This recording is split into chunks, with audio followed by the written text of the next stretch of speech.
Good morning, ladies and gentlemen. ඔයාගේ කේන්දරේ පළවෙනි කොටුවේ චන්ද්‍රයා තැන්පත් වෙලා ඉන්නවනම් ඔයා කලාකාරයෙක්. කලාකාරයෙක් නෙවෙයි, ඔයා ඇවිල්ලා කලාකාරයෙක්.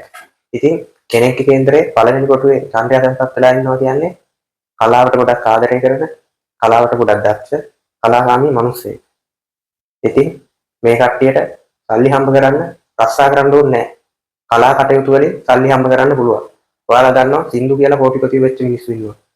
ඩාන්සින් කරලා කෝටිපතිය වෙච්ච මිනිස්සු ඉන්නවා. වයලින් ගහලා බිලියනපතිය වෙච්ච මිනිස්සු ඉන්නවා. ඔයාටත් ඒ වගේ වෙන්න පුළුවන් කියලා තමයි මම මේ කියන්නේ. තේරුණාද?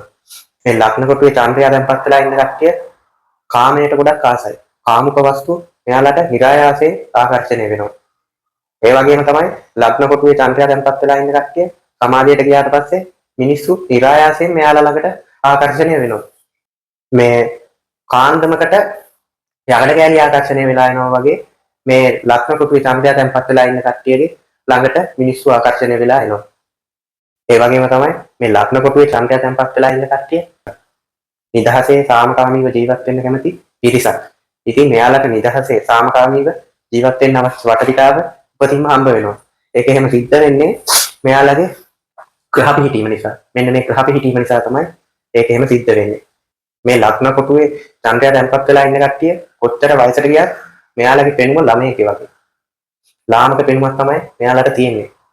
ඉතින් මෙයාලට අසීමාන්තික වූ කාම ආශාවල් තියෙනවා. ඉතින් ඒ දේවල් බාහිර සමාජයේ අභිබවා යන අවස්ථාත් ඇති වෙන්න පුළුවන්.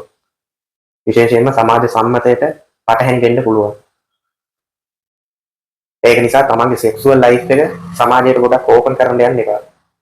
ඉතින් අන්නේ කාරණාව පිළිබඳ පොඩ්ඩක් අවධානයෙන් පසුවන්න මේ ග්‍රහ පිළිබඳ තියෙන කට්ටිය.